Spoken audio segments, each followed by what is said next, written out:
Assalamualaikum warahmatullahi wabarakatuh.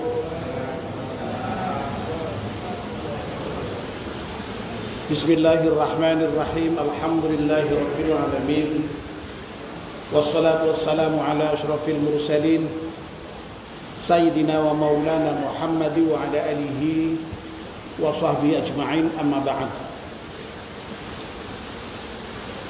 Bapak, Ibu-ibu, jamaah salat maghrib Masjid At-Taqwa yang insyaallah dimuliakan dan dirahmati Allah Subhanahu wa taala.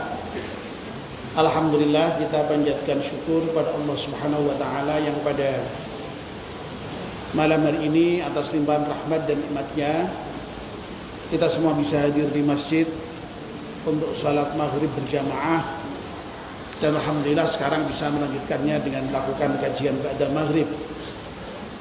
Kita memohon pada Allah Subhanahu wa taala semoga seluruh rangkaian ibadah kita di malam hari diterima oleh Allah Subhanahu wa taala. Amin ya rabbal alamin. Mari kita mulai kajian kita dengan berdoa bersama-sama. Bismillahirrahmanirrahim. Asyhadu an la ilaha illallah wa asyhadu anna Muhammadar Rasulullah. Raditu billahi rabba wa bil islami dina wa bi Muhammadin nabiyyan wa rasulah. Rabbi zidni ilman nafi'a warzuqni fahman wa hukma wa alhiqni bis salihin. Amin. Mohon bacaan surat Al-Fatihah sekali untuk pengarang kitab Nasihat Ibad dengan iringan doa. Semoga kitab yang kita baca ini bermanfaat untuk kita semuanya. Ala hadiniyah Al-Fatihah. A'udzu billahi minasyaitonir rajim. Bismillahirrahmanirrahim. Alhamdulillahi rabbil alamin arrahmanir rahim maliki yaumiddin. Iyyaka na'budu wa iyyaka nasta'in. Ihdinas siratal mustaqim. Siratal ladzina an'amta 'alaihim ghairil maghdubi 'alaihim waladdallin. Amin.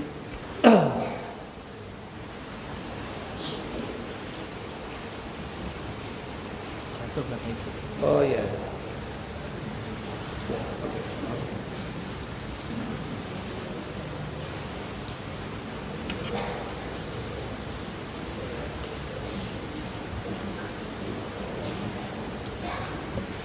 Ya, kalau tidak pakai kacamata sudah tidak bisa melihat. Baik Bapak dan Ibu-ibu, kita masih melanjutkan kajian kitab Nasihat Ibad. Yang terakhir kemarin kita sudah menyelesaikan pembahasan makalah yang ke-35 dari bab rubai. Malam ini kita akan melanjutkan pembahasan makalah yang ke-36. Langsung saja saya bacakan. Wal baqalatus sadisatu wal ishru wa thalathuna. Makalah yang ke-36 Fiz Zaburi. Makalah yang ke-36 ini berada di dalam kitab Zabur. Auhallahu ta'ala ila Dawud alaihi salam. Allah telah mewahyukan kepada Nabi Dawud alaihi salam. Apa wahyu yang Allah berikan? Innal aqilal hakima la yakhlu min arba'i sa'atin yunaji fiha rabbah wa sa'atin yuhasibu fiha nafsah wa sa'atin yamshi fiha ila ikhwanihi alladhina yukhbirunahu bi'ulubihi wa sa'atin fiha yukhalli baina nafsihi wa baina ladzatiha al-halal.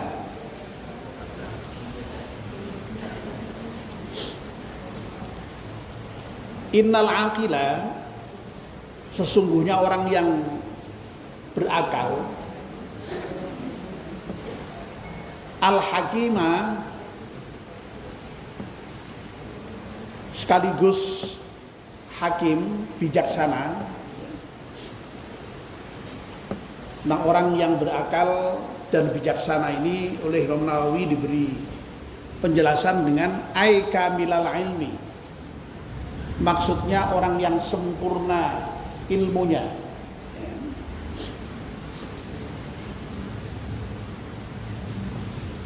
Nah, orang yang sempurna ilmunya, orang yang berakal dan bijaksana itu la yakhlu min arba'i sa'atin.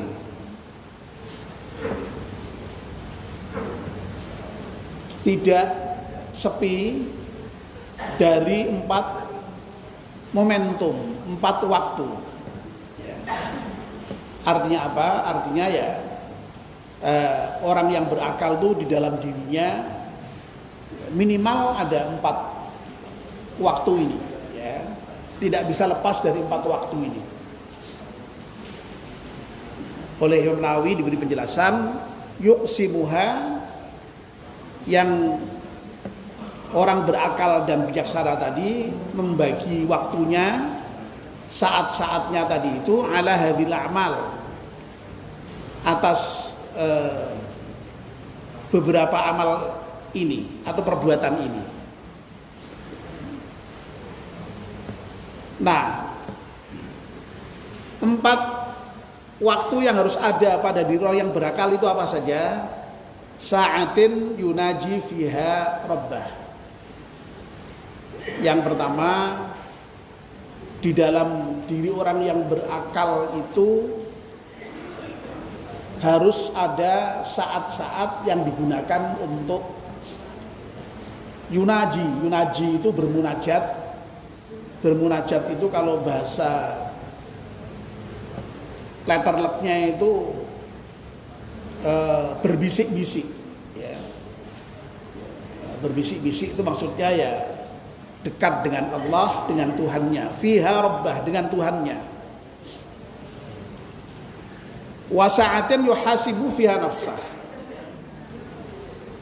Momentum yang kedua adalah saat ketika orang yang berakal itu melakukan perhitungan atau introspeksi, audit terhadap dirinya sendiri.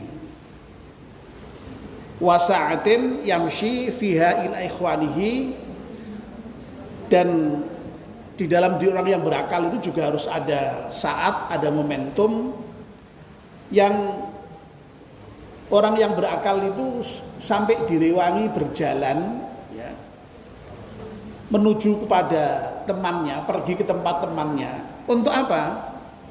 Alladzina yukhbiru lahu bi'uyubihi. Meminta temannya itu untuk, ya, mengabarkan, menginformasikan tentang cacat-cacat dirinya. Wasa'atin fiha yukhalli baina nafsihi wa bainal datil halal. Yang keempat adalah saat atau momentum di mana orang yang berakal itu di dalam dirinya ya harus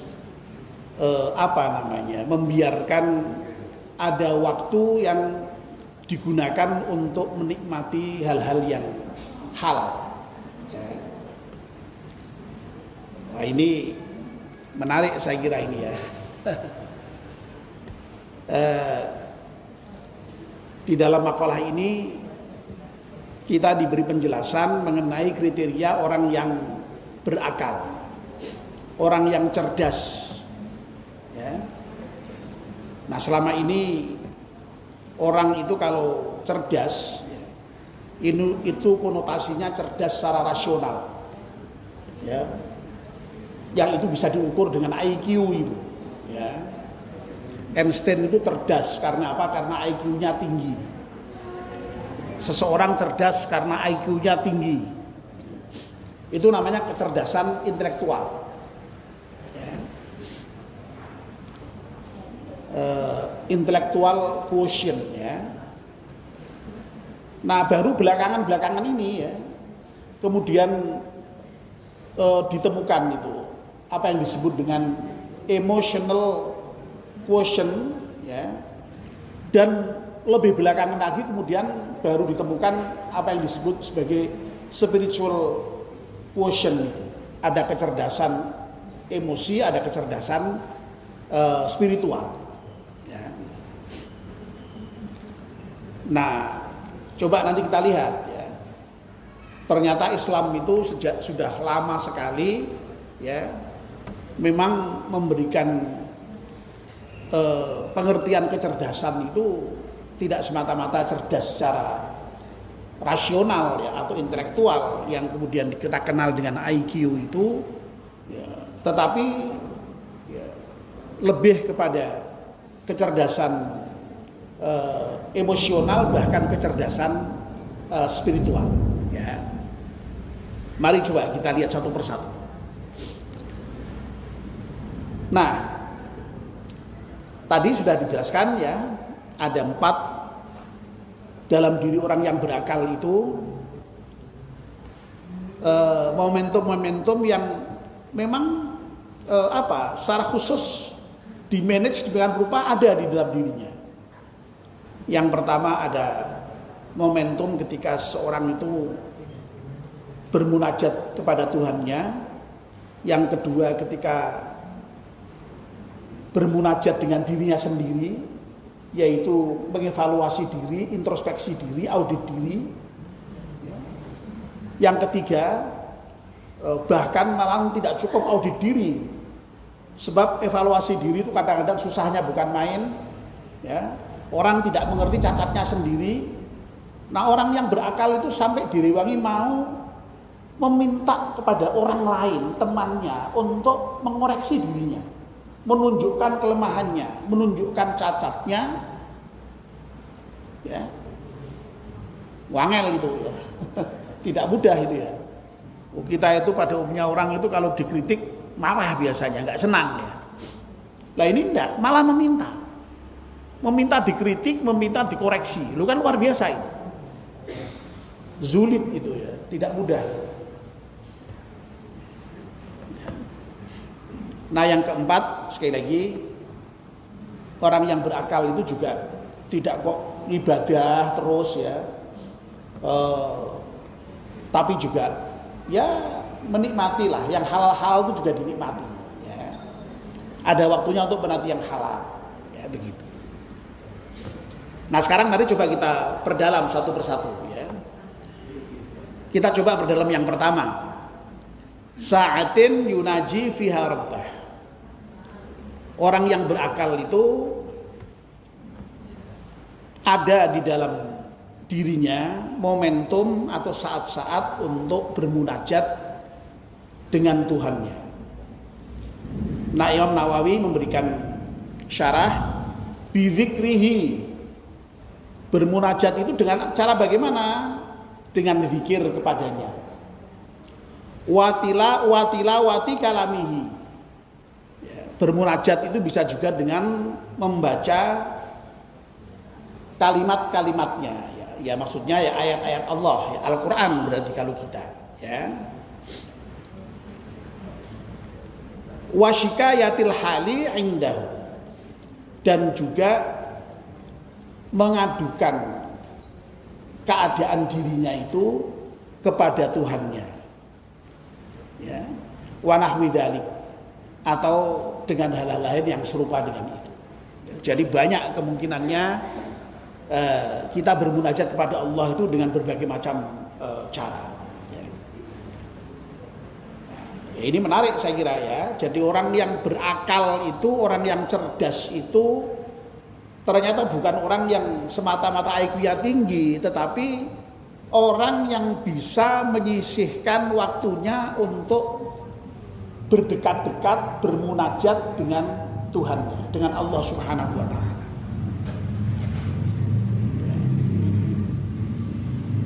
Nah, Bapak dan Ibu-ibu, sebenarnya kita ini sebagai seorang Muslim, ya, oleh Allah itu sudah didesain sedemikian rupa ya untuk menjadi orang yang berakal, menjadi orang yang bijaksana itu ya. Bayangkan ya, Allah itu kepada kita mewajibkan sholat ya. Sholat sehari semalam yang wajib saja itu hanya sudah 5 kali ya. Yang wajib itu sudah 5 kali ya. Dan ingat ya, sholat itu juga zikir kepada Allah. Dalam Al-Quran secara eksplisit dinyatakan itu.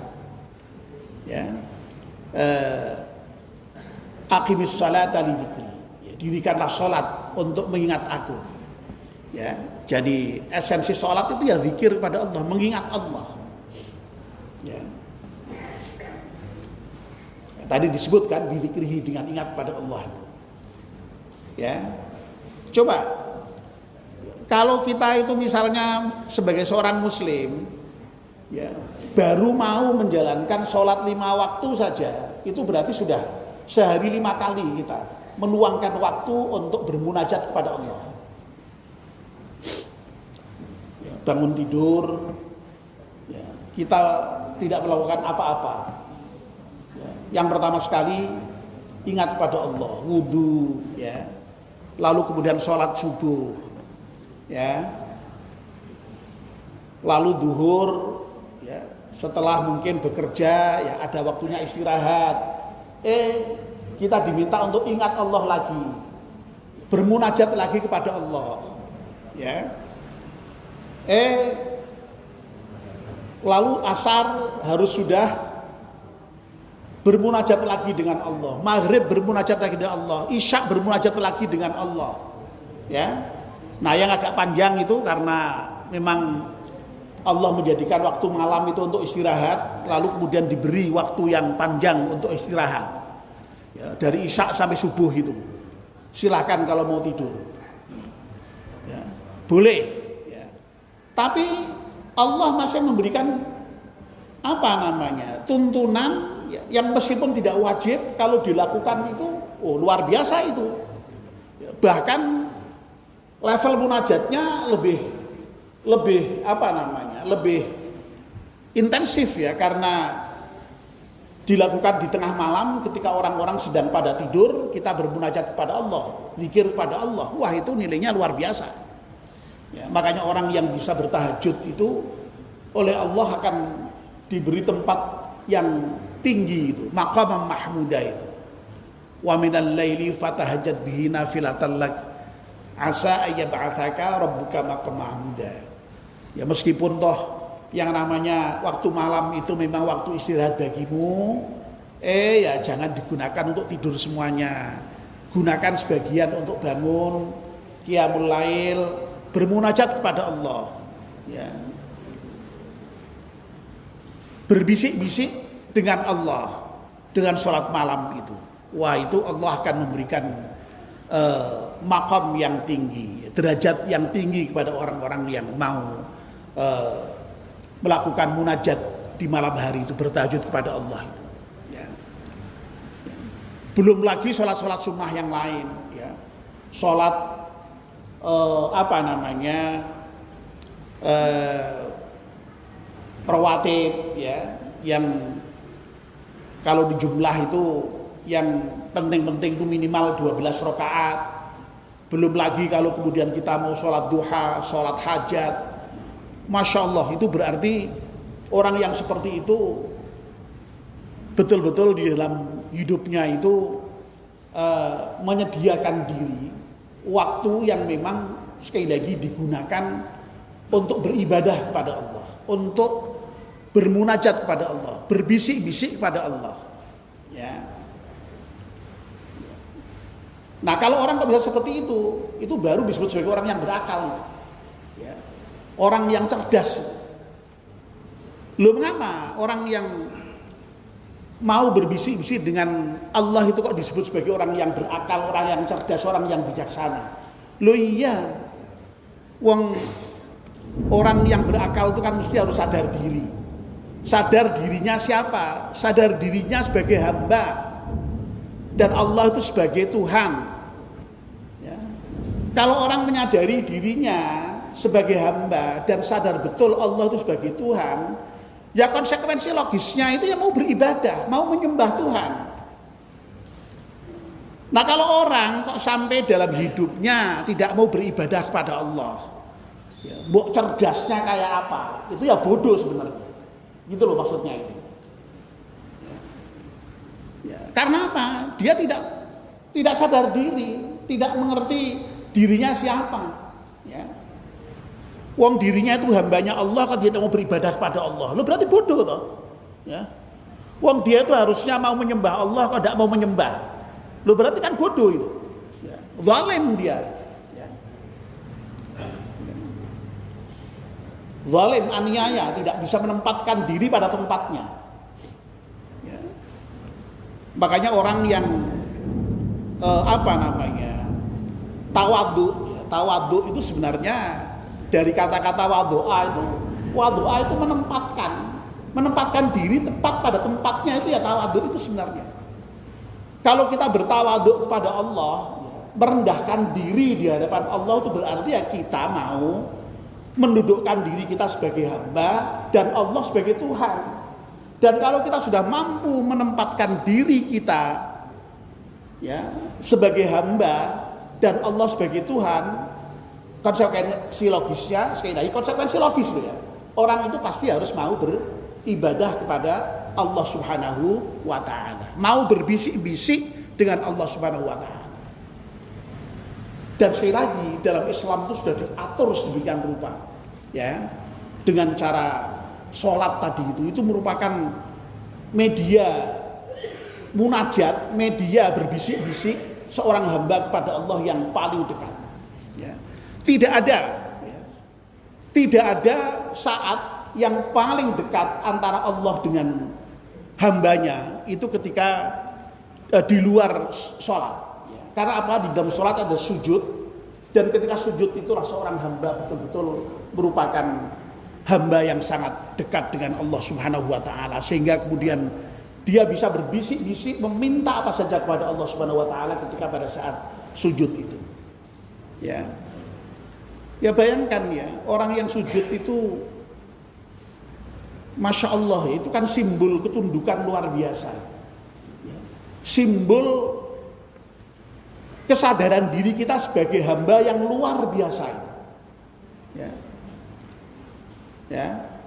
Tadi ya, kita ini kan pada umumnya orang-orang yang merasa pintar itu kan lalu yang diagungkan ke akalnya, kecerdasan intelektualnya itu, IQ-nya itu. Dan itu dalam akal itu di otak, di kepala. Makanya orang itu biasanya yang menghormati kepala seseorang itu, tidak sembarangan itu memperlakukan kepala seseorang itu. Ya. Kalau orang kok misalnya menghina seseorang dengan mempermainkan kepalanya, wah ngamuk orang itu. Ya. Karena kepala itu simbol kehormatan. Ya. Kepala itu simbol kehormatan. Tapi bayangkan, kalau sujud itu kepala ditaruh di mana? Kalau sujud itu kepala kita letakkan di tanah, di lantai. Sementara bokong kita ini ya, itu justru kita angkat yang posisinya lebih tinggi dibandingkan dengan kepala kita. Bokong yang biasanya menjadi tempat keluarnya barang yang paling tidak berharga dari diri kita itu kita angkat lebih tinggi dibandingkan dengan kepala kita. Itu sekali lagi menunjukkan betapa yang namanya sujud ya, yang merupakan bagian terpenting dari sholat itu merupakan simbol ketundukan seorang hamba terhadap Tuhannya yang luar biasa. Oleh karena itu sekali lagi ya, orang yang mau ibadah, mau sholat, mau berbisik-bisik dengan Tuhannya itu disebut sebagai orang yang akil, yang sempurna ilmunya, kamilul ilmu, ya, al-akil wal hakim sekaligus, bahkan berakal sekaligus bijaksana, bisa menempatkan sesuatu pada tempatnya, itu bijaksana itu, ya, ya itu. Nah orang kok sampai tidak bisa menempatkan sesuatu pada tempatnya, itu zalim namanya itu. Ya. Seorang anak ya, itu harus tunduk pada orang tua, hormat pada orang tua, itu tawadhu itu. Menempatkan dirinya pada posisi yang tepat. Ya anak ya harus hormat memang. Harus nurut dengan orang tua. Seorang bapak ya harus tawadhu dengan anak. Tawadhunya bapak itu yang menempatkan diri sebagai bapak. Bisa mendidik, bisa memberi nafkah, bisa menyayangi, bisa mengayomi. Itu tawadhunya seorang tua terhadap anaknya. Ya. Begitu. Jadi ini tawaduk dalam pengertian yang mungkin tidak biasa. Selama ini kan tawaduk itu kan kita pahami sebagai DP-DP, ya, adab asor, ya itu ya. Itu ya. Tapi kalau dilihat dari segi akar katanya, ya dari kata-kata wadu'a itu saya kira bisa dimaknai tadi itu, ya, menempatkan pada posisi yang tepat. Gitu.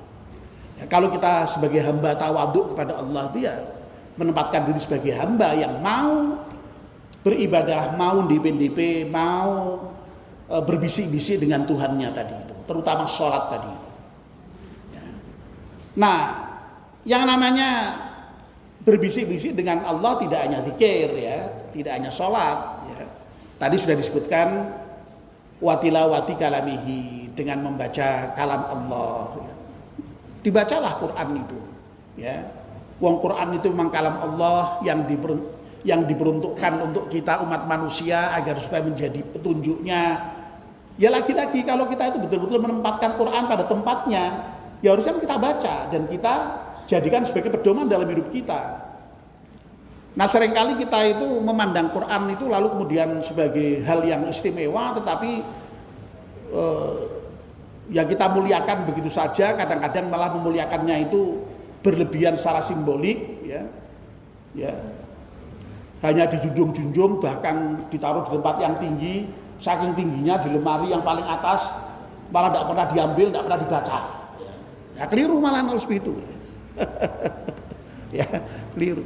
Iya, Al-Quran memang harus kita junjung tinggi, kalau membawa ya sampai harus dengan hormat. Ya, para qori kalau lomba tilawatil Quran itu kan enggak boleh itu baca Quran kok asal dicengkiwing, itu enggak, pasti diletakkan di dada, duduk belajar berjalannya ya sambil hati-hati. Itu sudah betul itu.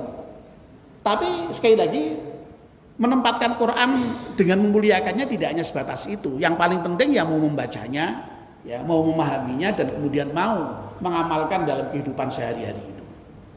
Ya.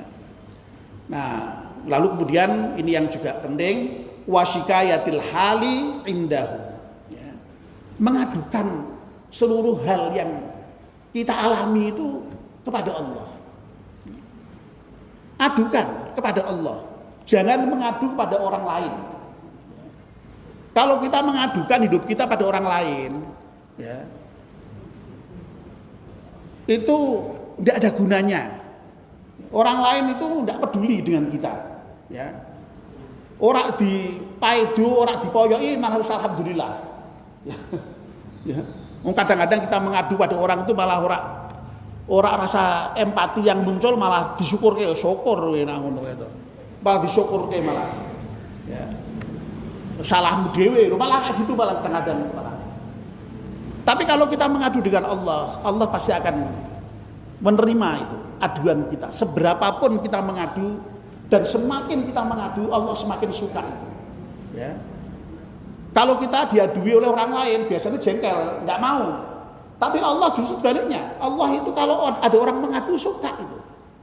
Karena apalagi lagi ya, kalau orang sampai mau mengadu, sampai mau memohon, sampai mau berdoa kepada Allah, itu justru menunjukkan bahwa dia itu sangat butuh Allah. Makanya mengapa kok oleh Nabi kita Muhammad dikatakan yang namanya ad-du'a muhul ibadah. Doa itu intinya ibadah. Ya karena orang itu kalau masih mau mengadu, masih mau berdoa pada Allah, itu justru menunjukkan bahwa dirinya masih sadar sebagai hamba yang lemah. Coba kalau orang kok sudah merasa hebat, ya, wis sugih, wis kuasa, wis apa, lalu ora butuh apa-apa. Karo Gusti Allah ora butuh. Lha apa butuh ya wong wis terpenuhi kabeh.